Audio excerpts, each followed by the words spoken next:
All right, so this I've really been thinking about.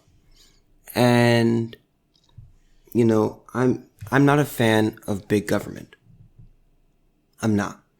And you shouldn't be either, because what's pretty much best for people is when the less the government is involved in people's personal lives, the better.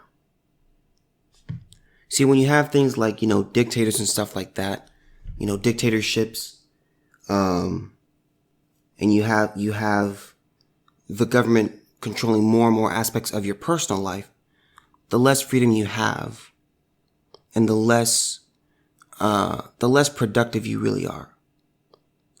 So here's the thing: when you just leave people alone, people generally tend to do better. Most people just want to be left alone and allowed to do their own thing with whatever they want, whoever they want, however they want, without, hurting people. Now, you don't want no government. You don't want the opposite of total government. Like that would just be horrible. Anarchy is god awful. It's if you want that, there's something wrong with you mentally. All right. So, with that said, let me get into this article concerning the Washington state legislators have voted to reduce the penalty for intentionally exposing a sexual partner to HIV. So let's go ahead and get into this. And I want you guys to think about this as well. I'm gonna give some statistics later on. All right, so here we go. This is from CNN. A bill that's steadily progressing in Washington state would reduce the penalty for intentionally exposing another to bloodborne pathogens like HIV. The bill, which passed the state house earlier this month, is now in committee in the Senate.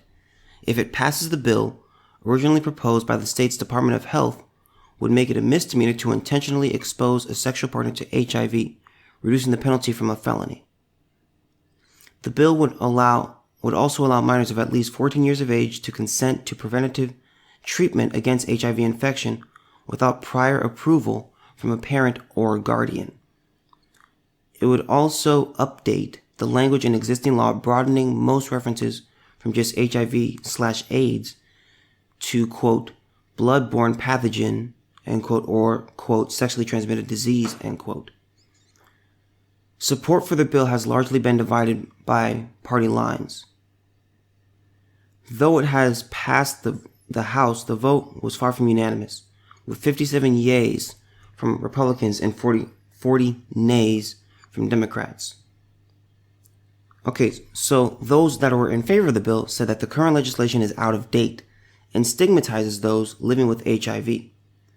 At a public hearing last year in the House Committee on Healthcare and Wellness, Representative Laurie Jenkins, who represents Tacoma, said the 30-year-old law was based on a really limited knowledge of HIV. It was an emerging infection. It had no effective treatment. When people got it, they died quickly, so there was no standard set at all for HIV care and counseling and things like that. Okay. Another person who supported it said fear led our state to criminalize the disease during the height of the HIV/AIDS panic, leading to more tragic deaths as people were discouraged from seeking testing and treatment to avoid punishment. A lady who was against it, Representative Michelle Caldier, I think that's how you pronounce her last name, voted against the measure when it went through the House. She argued the change would pose a public safety risk. If someone intends to cause a great bodily harm with a disease like HIV, they should be punished accordingly, not given a free ticket to spread this infection to whomever they choose, she wrote in a statement. More than 30 states have HIV-specific criminal laws, according to the Center for HIV Law and Policy. So there's more to the article, but here's where I wanted to go with this. I said earlier that government shouldn't really be involved in your personal life. Now, here's the thing. Michelle's point of view is talking about a public safety risk. Now, I'm going to say this. When it comes to sexual partners, I believe that it's mostly, here's the thing. I don't have one night stands. I don't sleep around like that. It's not fulfilling. It's not useful. It's really just a waste of time. And it's just, it's not beneficial at all. The only benefit might be, immediate gratification. Okay. But here's the thing. If I were a person that were to sleep around with someone, I would say, okay, before I sleep with you, I would want to know what you have, if you have anything. Because I did an episode last year. There is an STD epidemic in America. There is. Okay? You got to be careful on these streets. So what I'm saying is, if you get it through sex with a person, that is really on the individual who had sex with the person that's infected. That's one reason you shouldn't have casual sex. Because here's the thing. People lie.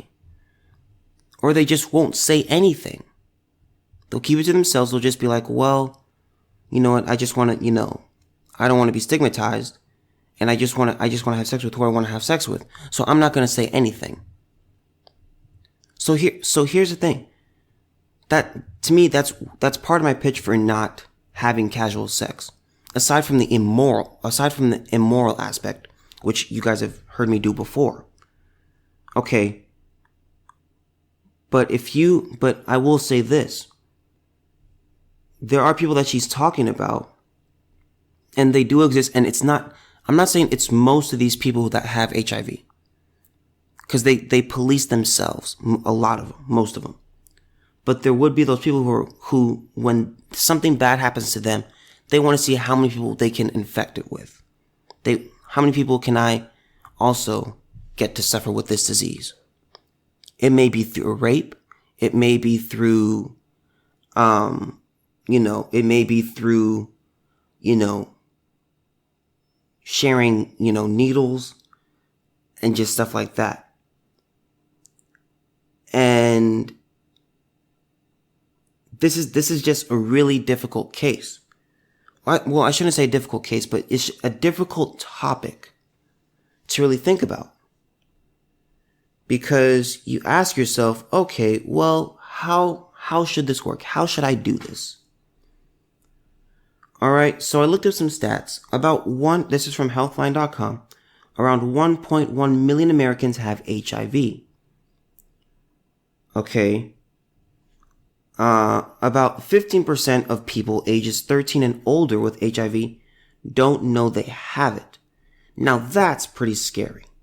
To have something and you don't know. Ignorance can be bliss, and that's the thing. That's another thing I mentioned in that episode. People don't like being tested because they would rather not know. They would rather not know. Sometimes ignorance is bliss, but that's not a good thing for the person. If you have something, get it fixed. A shot of penicillin could really save you, but if you don't know that you have it, then you can just get worse with some STDs.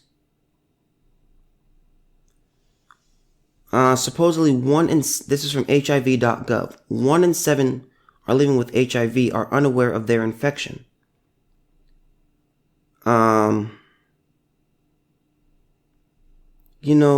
This is just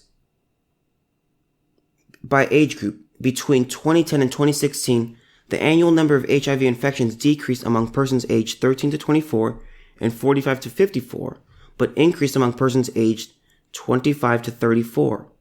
The number of infections remained stable among persons aged 33 to 44 and old and 55 plus. By race and ethnicity, between 2010 and 2016, the annual number of HIV infections decreased among blacks, whites, and persons of multiple races and remained stable for Asians and Hispanics. The number of infections among females has decreased, but it's stable among men, which, kind of makes sense. Men do drugs more often than women. Men have more casual sex than women, so that makes sense. By HIV transmission group, the annual number of HIV infections decreased among people who use injection drugs and among heterosexuals. New HIV infections remain stable at about 26,000 per year among gay and bisexual men, who account for about 70% of new infections each year. However, there were differences by race / ethnicity and age. So, black, gay, and bisexual men were in the lead. Then came Latinos, then came whites, then came black heterosexual women.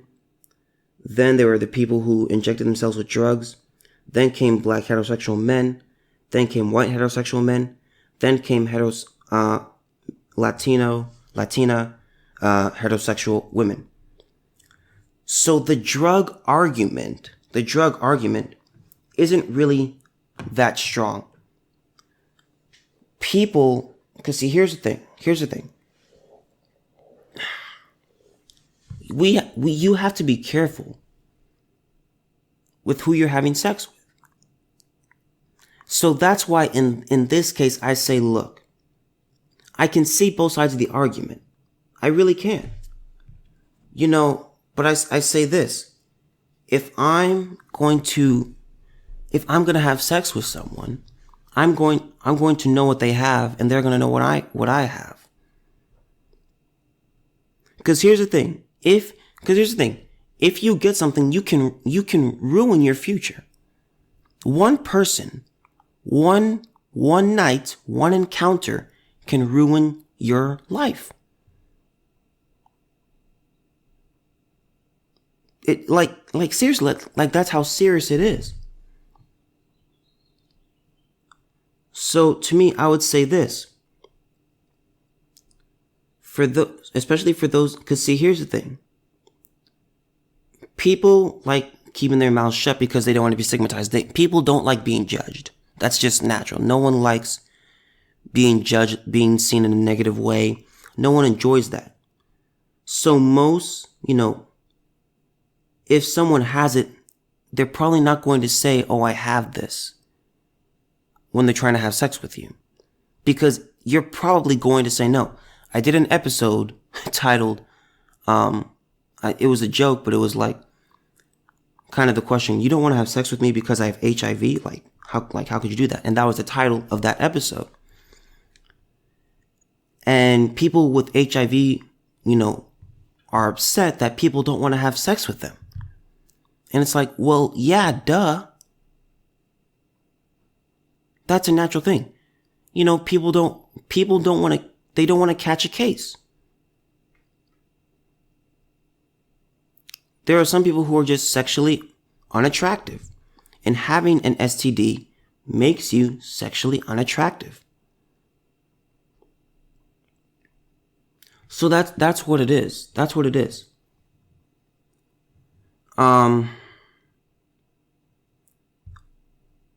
Being an advocate for small government, in a way I like this. If I catch something because I have sex with someone, that's on me.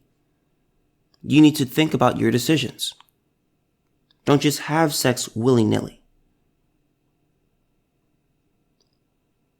I'm telling you, I'm emphasizing this.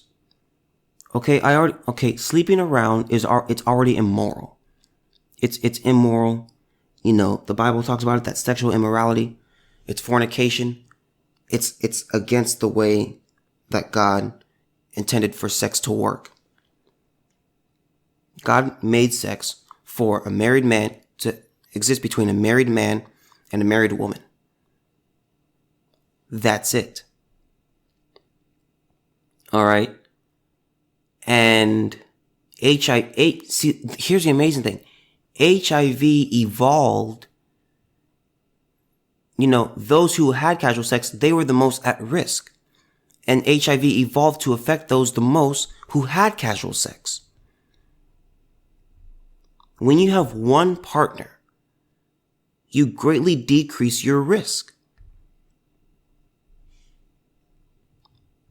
But aside from the spiritual aspect, I want to find common ground, and the common ground is that we are living in a country right now that's going through an STD epidemic.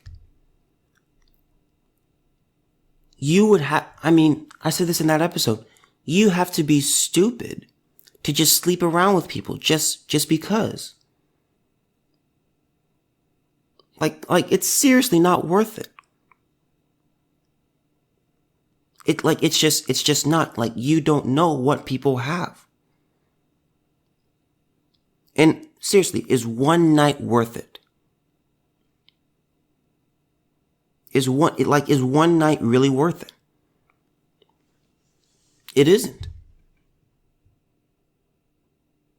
So, when it comes to sexual related, encounters, and if you get something, that's really on you, obviously, unless you were raped or, like that. Okay. If it's rape, then I'm not blaming the person who is the recipient who would get that, disease. Okay. But if you just have sex with this person just because you want to, that's really on you.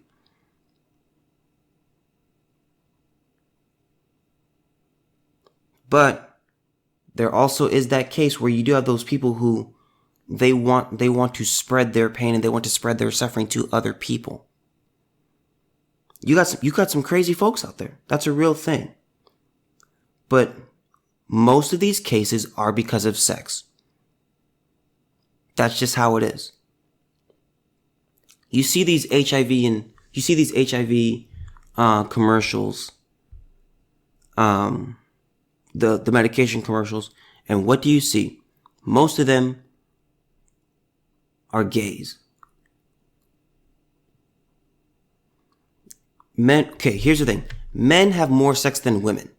Guys, we're more sexual. Okay, for us, it's the pleasure of the sex. It's like, that is just incredible to us. It's such a rush. Men have sex with their bodies. Women have sex with their minds. So that's why women they naturally just have a lower sex drive than men. Because men, it's all about our body. And we have a brain in our heads, and we have a brain in our penis. And, they can often fight each other. All right? So, men have more sex than women.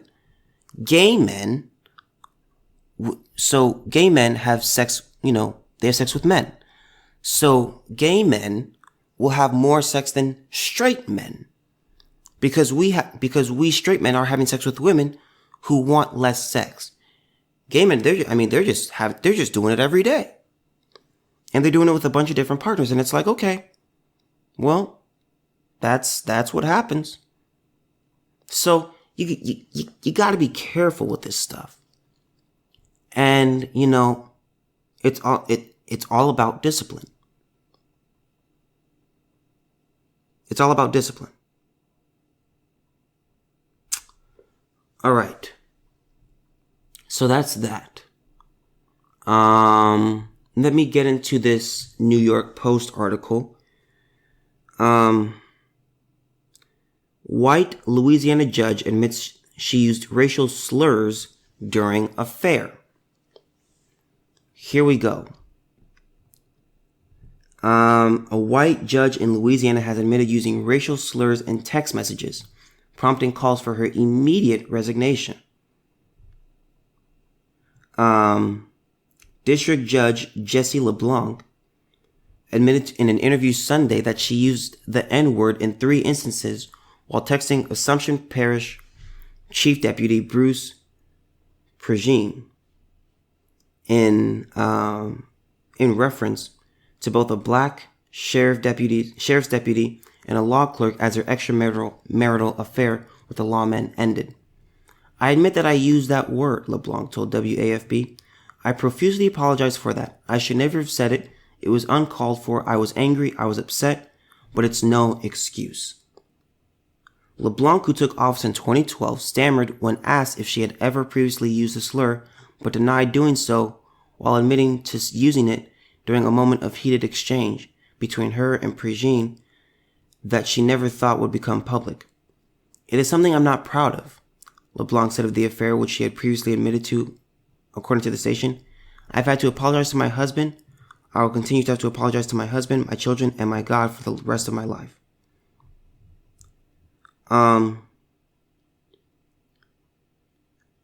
Okay, you know what? I gotta talk about the spiritual aspect right here, okay? Here's the thing about God. God is gracious and he's rich in mercy. Okay, she talked about how she's gonna have to apologize to God for the rest of her life for this. That's not true. When you go to God for forgiveness and you're sincere, and you ask for his forgiveness, he forgives you. And he forgets that you did it. You don't have to keep asking God for forgiveness for something that you did. Cause this is going to pass, and time's going to pass, but you don't keep apologizing for what you did on today. You ask for forgiveness and you improve from there, but that's what you do. You don't go about it by saying, God, I'm sorry for my affair. I'm sorry for my affair. I'm sorry for my affair. He forgave you the first time you asked him. So I just wanted to ask that. But I had to add that. Cause one thing I want to say is that God is often seen as this angry God who just sits in the sky and is just looking down, and he's just angry all the time. And that's not true. He doesn't want anyone to perish. He doesn't want anyone to go to hell. He doesn't like staying angry. He is a very loving God. He's very forgiving. It says it many places in the Bible. But I just wanted to share that. So lady, if you're hearing this, you don't have to keep asking God for forgiveness. He's forgiven you. Pregine was demoted from his role as chief deputy by Assumption Parish Chief Leland Falcon after he admitted to the affair last year. Louisiana Governor John Bel Edwards is now calling on LeBlanc to resign following her admission, saying in a statement Wednesday that the state's residents deserve better. The admitted and repeated use of racial slurs by a judge who has taken an oath to administer justice fairly and impartially is wrong, period.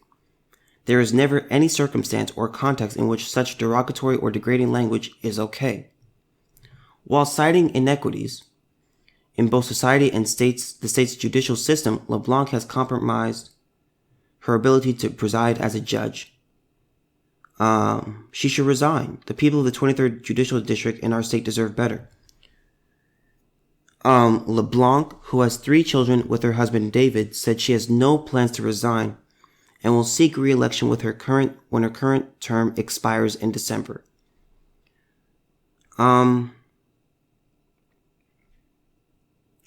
Let me see. Where do I want to go now? Judge LeBlanc is a well-respected judge, and the public is urged to look at every case she has ever handled, how she runs her court, and how she does her job, Kraft said. There has never been a hint of bias. Judge LeBlanc is a member of the judicial branch. With all due respect, the governor is part of the executive branch, and his attention should be directed there. The president of Louisiana's NAACP chapter is also demanding that LeBlanc step down. She's a racist, Eugene Collins, told WAFB on Monday. She used the N-word, and we're still going to hold true to our position that she should be removed from her current position. Okay, so,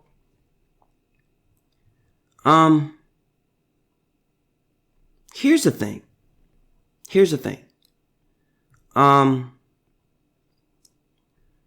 Okay, first of all, I don't think she's going to win re-election. I think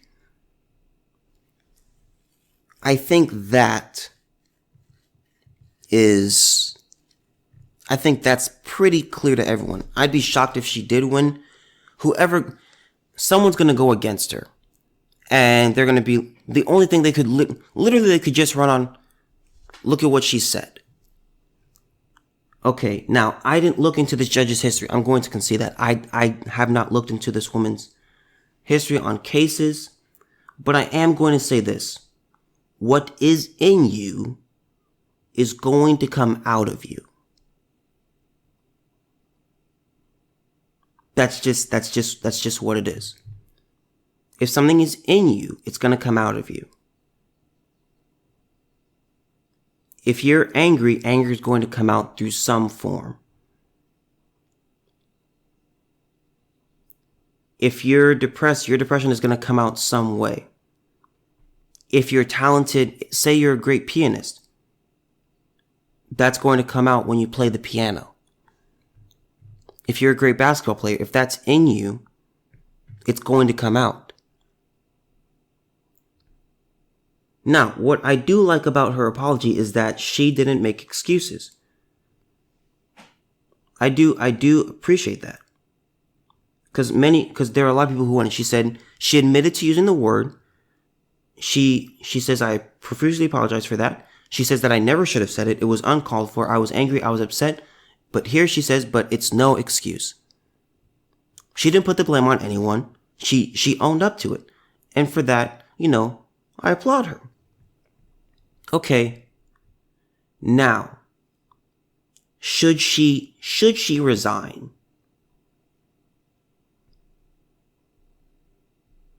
Here's the thing. She will now be seen no matter what, she will be viewed as a racist. She will. And it is what it is. And it's just unfortunate. It's unfortunate that, and there's a line down here that I want to talk about.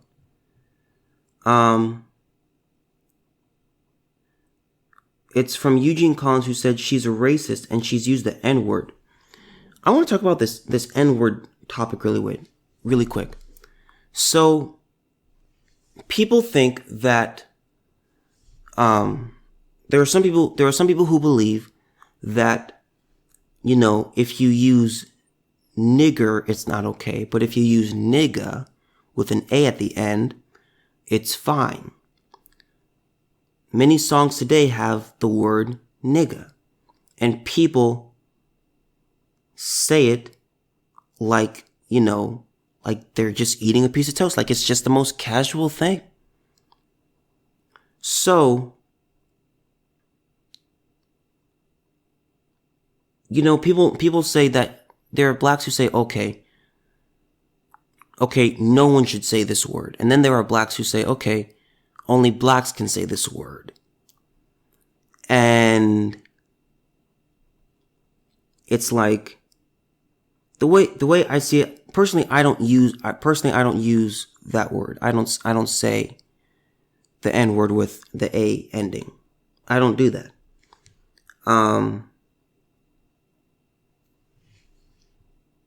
But, it's ridiculous. Because I look at it this way. See, here's the thing. When we desire respect and we desire to be honored, but we have these words in our vocabulary, and we use them very casually, we're not going to gain that respect. We're not. We have it in our songs, like it's all over the place. And it's like we say, oh my God, there's a lot of racism. We're not treated with respect. We're discriminated against. We do things to ourselves. See, here's the thing. I always talk about responsibility. That's one of the things that I try to focus on with this podcast. Are you holding yourself responsible for what happens to you? Because most of what happens to you is because of you.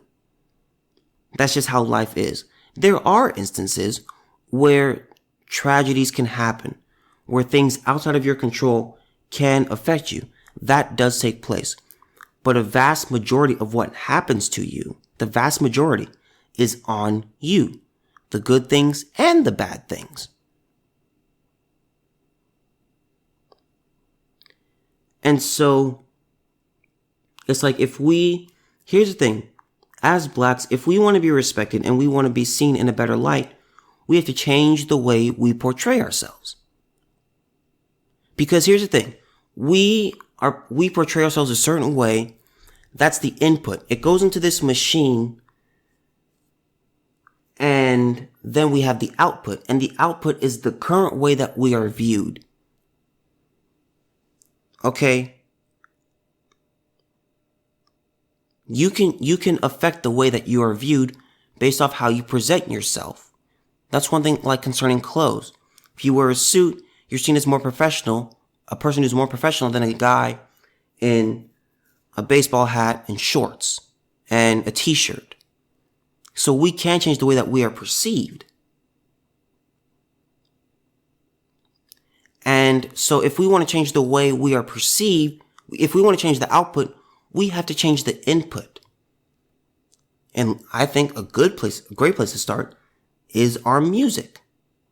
If you just look at some of the lyrics, like women are called bees every other word, and it's like, okay, and you'll hear women and girls just, sing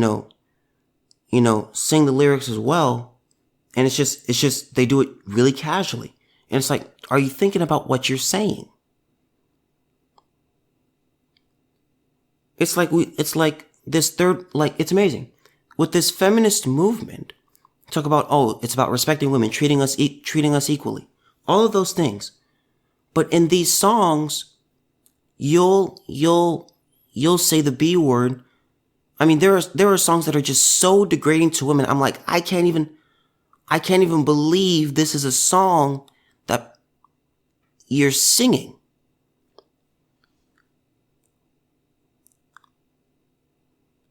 It's like, are you, like, I genuinely just want to ask some people, I'm like, do you know what you're singing? Like, do you know what you just said?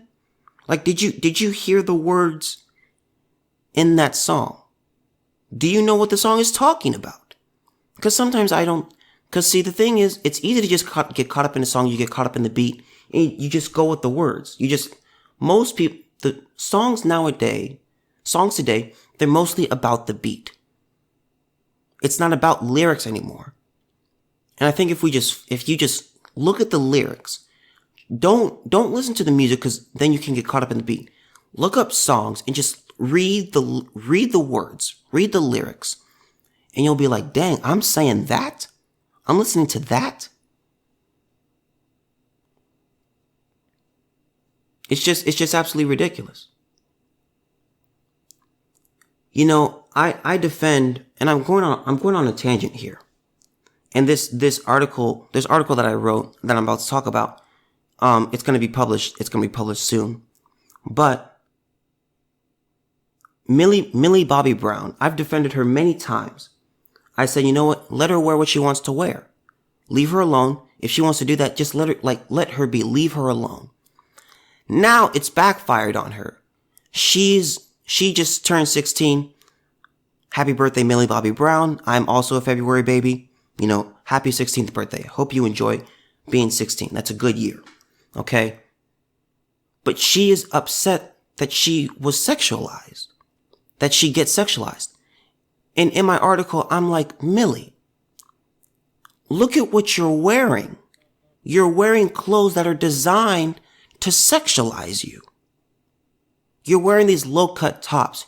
You're wearing these skirts that are really high. You're wearing these skin-tight dresses that are supposed to sexualize you. And then you get upset that you're being sexualized. It's like that Dave Chappelle joke where he's like, you're in the club with your buddies and you see this woman who's dressed, really fine. And when he says, really fine, it's like she's just showing everything. And then he's like, you go up to the girl and she's like, just because I'm dressed like this does not make me a whore. And then he's like, well, that's like saying, if I dress as a police officer and someone comes up to me and asks me for help, I can't just say, just because I'm wearing a police uniform does not make me a police officer. And so, Millie, I wrote an article about this, and it's not a hateful thing, but it's just like, look, if you want to be seen a certain way, you have to present yourself a certain way. That's what it is. And ladies, if you present yourself in a sexualized manner, we guys who are really visual and like seeing, your breasts, your butt, we like seeing those things. We like looking at your lips. We like all of those things. We look at that and we say, we see you as a piece of meat. The more meat you show, the more we see you as a piece of meat. We can see, here's the thing, ladies, you can dress nicely. You can cover up and you can still look really good and draw the attention of men without sexualizing yourselves. Because see, here's the thing. Women sexualize themselves when they wear certain outfits before men do. And I talk about it in this article, and I'm not going to go too into it because that article is eventually going to be published. And so that's really what I wanted to talk about. Okay, so I know I went off on a tangent, but this whole thing where Eugene Collins said she used the N-word. We blacks use the N-word. It's like, oh, we can use it, but you can't use it. It's like, all right. It's like, no, I can see where that rule in a way makes sense. I could kind of see that. But here's the thing.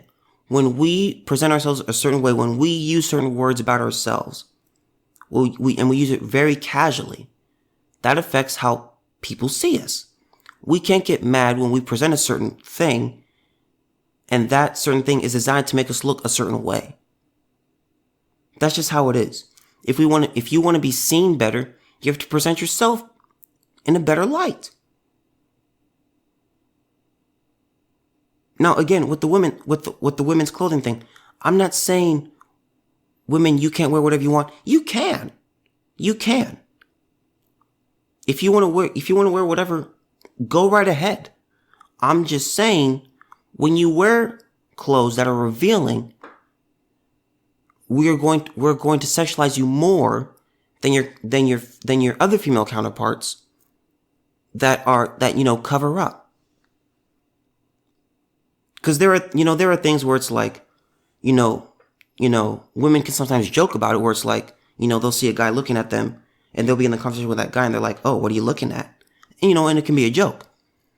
But there are actual women, and I've been on the receiving end of this, where women and girls get so livid of like, how dare you stare at my breasts when I'm trying to have a conversation with you? And it's like they might as well not even be wearing a shirt. It's like, oh, my face is up here. Well, the breasts you're trying to show me are down there, so that's what I'm looking at. I mean, just think about how you're presenting yourself before you get angry. I know that was a tangent, but that was just really necessary. Okay, I haven't talked about this, and this case really frustrates me. And I gotta admit, I'm not hopeful on this.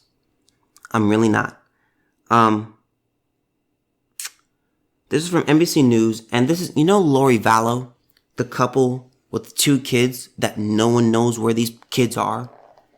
How these, everyone's asking, where are your kids? Where are they? We're trying to find them. They're missing. What is it? And they don't say anything. These parents are extremely frustrating. So, Lori Vallow wants the $5 million bail that she has to be reduced. And, you know, out of spite, I might have raised the bail. You said, oh, you want me to reduce it? Tell us where your children are. And then obviously she wouldn't be like, you know what, let me just raise it. Let me double it. Let me make it 10 million. That's why I wouldn't be a very good judge. I'd be very casual about my job. And I'd be like, well, you are just an absolute idiot. Like I wouldn't be a very good judge. I'd be entertaining, but I don't think I'd be very good. But I have to admit, I'm not hopeful. Here's the thing. I'm prayerful, but that logic side of me is just like, those kids are gone. Those kids are dead. They've been missing for a long time. And it's like, man. And she had been ordered to, produce her children by January 30th. This is the end of February. Her kids have been missing for a long time. The last time the daughter was seen was September 8th. The last time the son was seen was September 23rd.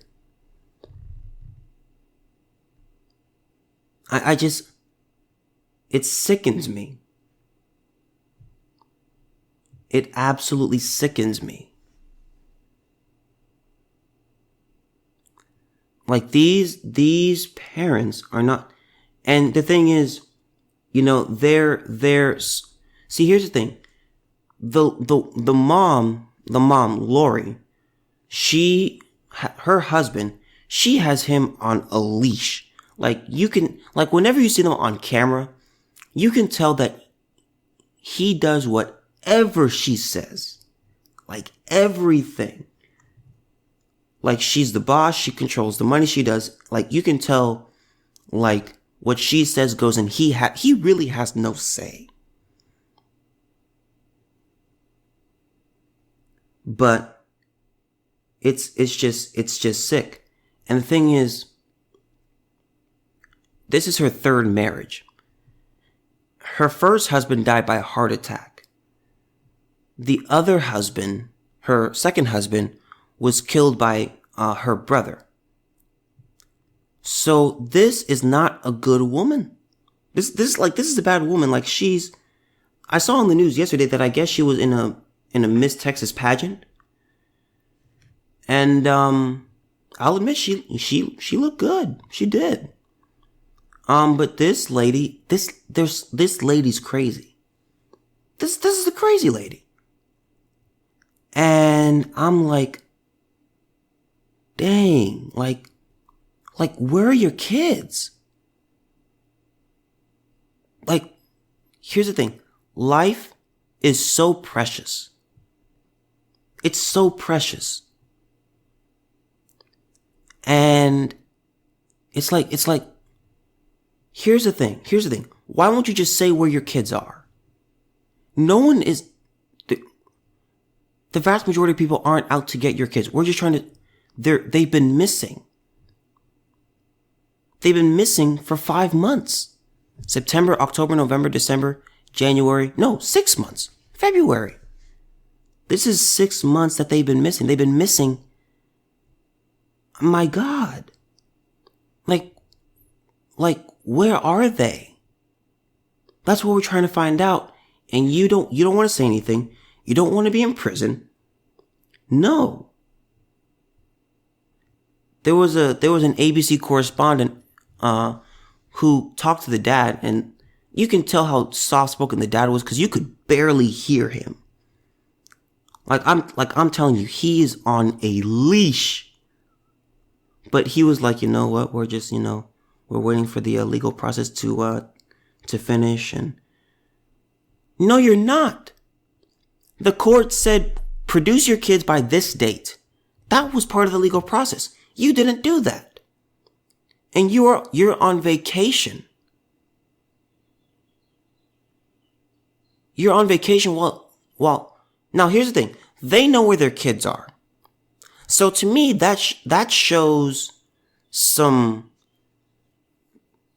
there's some funny business going on here. There's some foul play going on. There's no way my children are missing and me and my wife are going on vacation. That's just not happening. That's not happening. See, here's the thing. They know where their kids are. They know that their kids, cause this couple is suspected of being in part of a cult, like a doomsday cult. That's possible.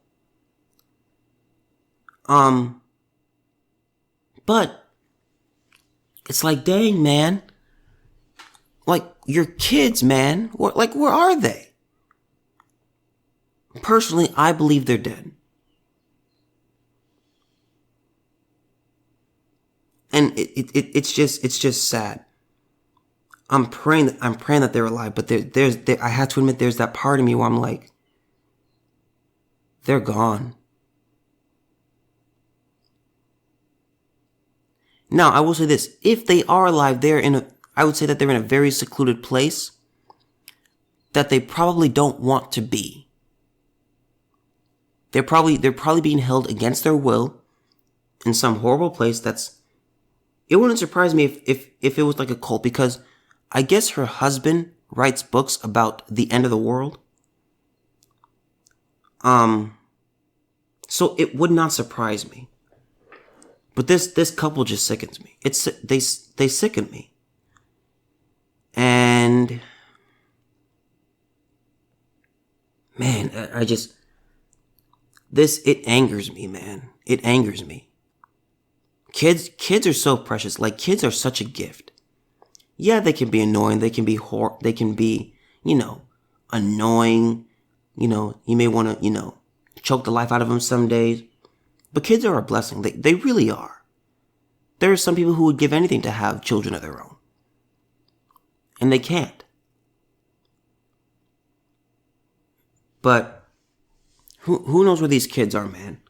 Let's just all keep praying about this stuff, because it's sad. It's sad.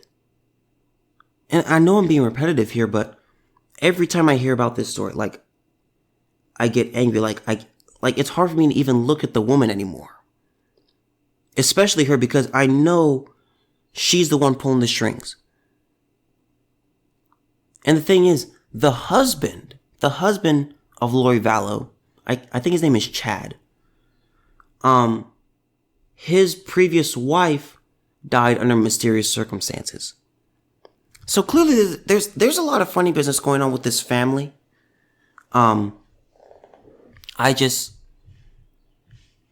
She's not like, it's like they won't say where their children are. And I don't know. I'm not saying to torture these, I'm not saying to torture these people, because here's the thing. Torture doesn't work. Torture does not work. I'm just gonna go off on this little tangent right here. Torture doesn't work. Here's why. People will say anything. People will say whatever you want them to say to get the pain to stop. That's just how most people are. People are wired to self-preserve. That's just how they're wired. And it's like I'll do or say anything you want me to say just for the pain to stop or for the torture to stop. Sleep deprivation, waterboarding, whatever, burns against the skin, being tortured with electricity, nails to the body, whatever. I'm not saying that, because that to me is wrong. And it's immoral. And really, really is ineffective. It's really a waste of time, and it's cruel. But I'm telling you, man, I don't like this. I don't like this. Like, where are your kids? Like, they're missing. See, here's the thing. To the public eye, they're missing. The public eye says they're missing. But to the parents know exactly where they are. They know. God, I don't like these people. I don't. But anyway, that's the end of this episode. I know I went off on a tangent on that stuff earlier about, how to present yourself if you want to be seen a certain way. But that's important. That's important. Responsibility is key.